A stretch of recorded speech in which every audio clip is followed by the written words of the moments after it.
அவர்களுக்கு என்னுடைய புரட்சிகரமான வாழ்த்துக்களை கூறி, சாதி மதம் கடந்து தமிழர்களாய் இங்கே ஒருங்கிணைந்து அமர்ந்திருக்கக்கூடிய உங்கள் அத்தனை உறவுகளையும் சந்திப்பதிலே பெரும் மகிழ்ச்சி அடைந்தவனாக சில அரசியல் கருத்துக்களை நான் உங்களோடு பரிமாறிக்கொள்ள ஆசைப்படுகிறேன்.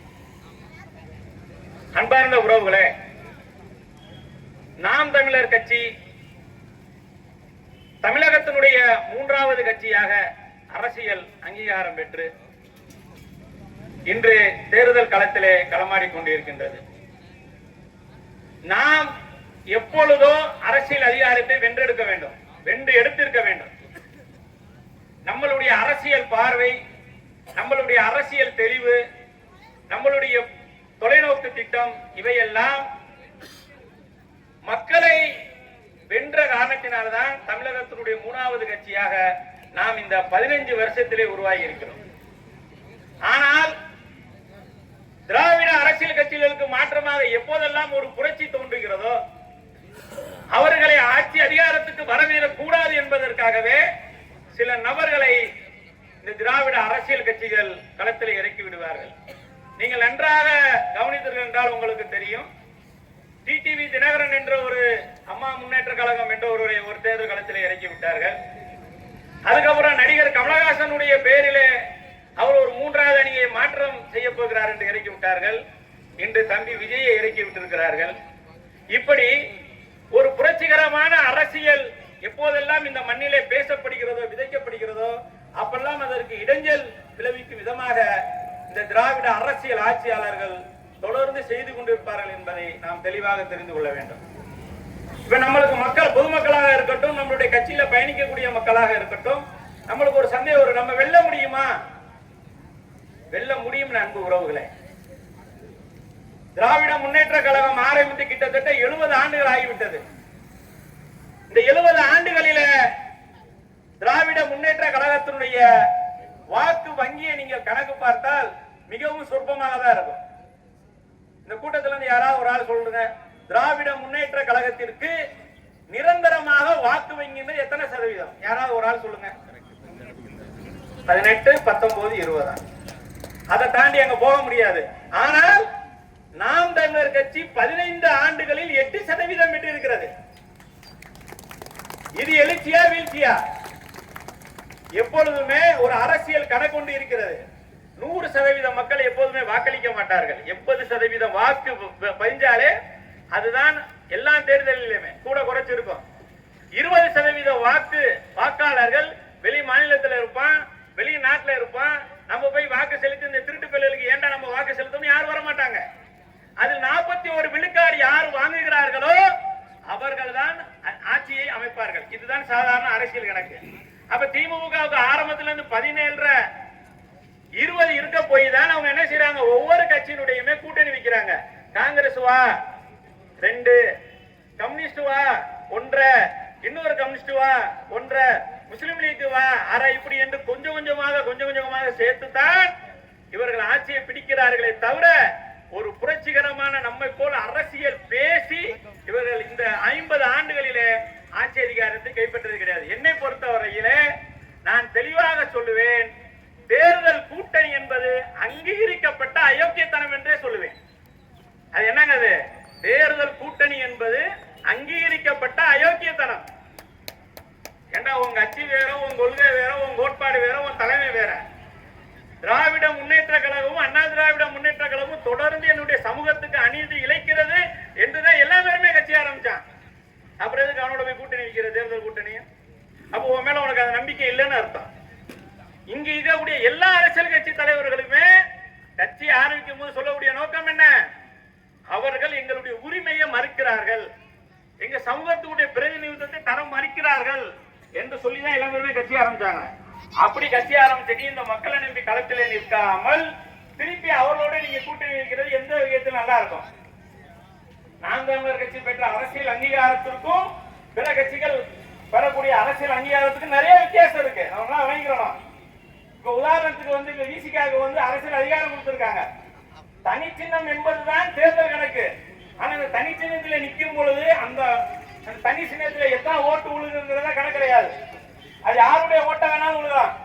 இப்ப பானை இருக்கு அப்படின்னு சொன்னோம்னா அந்த பானையில விழுந்த 10 ஓட்டு வேற கட்சிக்காரங்களுடைய ஓட்டு. ஆனா நாம் தமிழருக்கு கட்சிக்கு விழுந்த ஓட்டு நாம் தமிழர் கட்சிக்கு ஓட்டு மட்டும்தான். அதை தெளிவாக தெரிந்து கொள்ள வேண்டும். இது வந்து பயங்கரமான எழுச்சியை நோக்கி நாம் தமிழர் கட்சியும் அண்ணன் சீமானும் போய்கொண்டே இருக்கிறார்கள். மக்கள் விரும்புகிறார்கள். ஆனால் இடையில இந்த மாதிரி அந்த மக்களை திசை திருப்பும் விதமாக சில பேர்கள் என்ன செய்யறாங்க, இவங்க அரசியல் களத்தில் இறக்கி விட்டு நம்மளுடைய வெற்றியை தடுக்கிறார்கள். அது நிரந்தரமான அல்லது. இப்ப நீங்க பாக்குறீங்க 70 ஆண்டுகளாக மாற்று அரசியல் வரவில்லை. இப்ப 2016 நம்ம முதல் தேர்தல் களத்துல நின்றோம், சரிங்களா?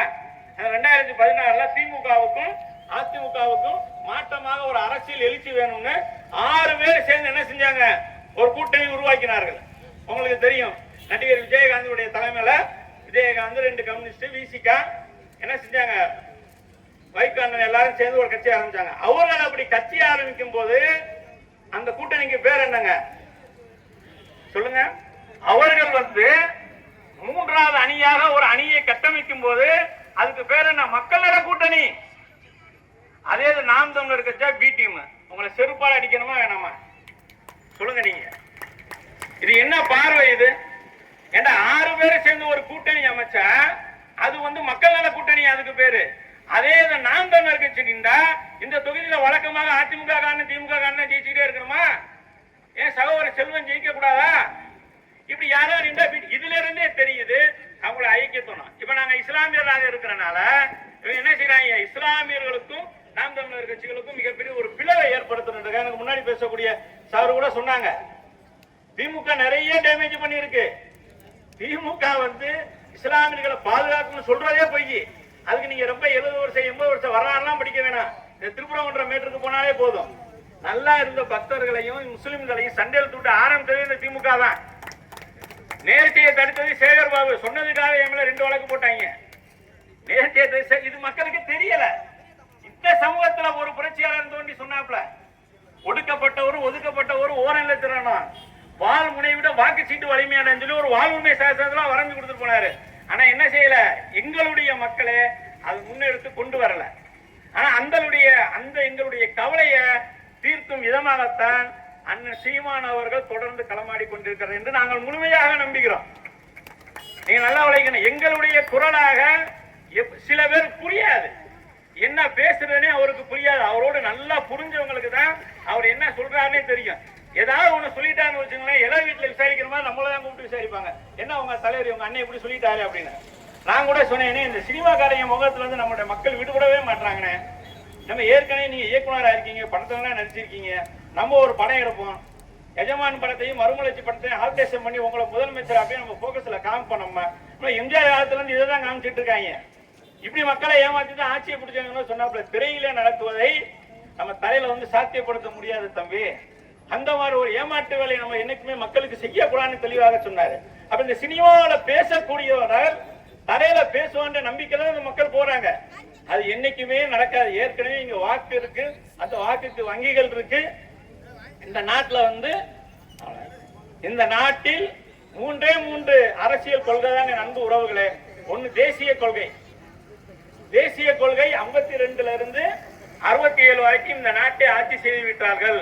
அடுத்து இருக்கிறது திராவிட கொள்கை. அந்த திராவிட கொள்கை என்பது 70 ஆண்டுகளாக ஆட்சி செய்து விட்டார்கள். பாக்கி இருக்கிறது தமிழ் தேசிய கொள்கை தான். ஒரே ஒரு விடயம் தான், நாம் தமிழர் கட்சி தோற்றால் அங்கே தமிழ் தேசிய கொள்கை தோற்றுவிடும். இந்த ஒரே காரணத்துக்காகத்தான் இந்த மாற்றம் வேண்டும் என்று நம்ம என்ன செய்யறோம், விரும்புறோம். அந்த மக்களோடு போராடுகிறோம்.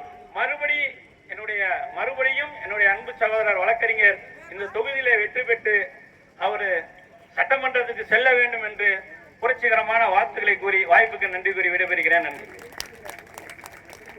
நன்றி அண்ணா. அடுத்ததாக சிவகங்கை மாவட்ட மாணவர் பாசறை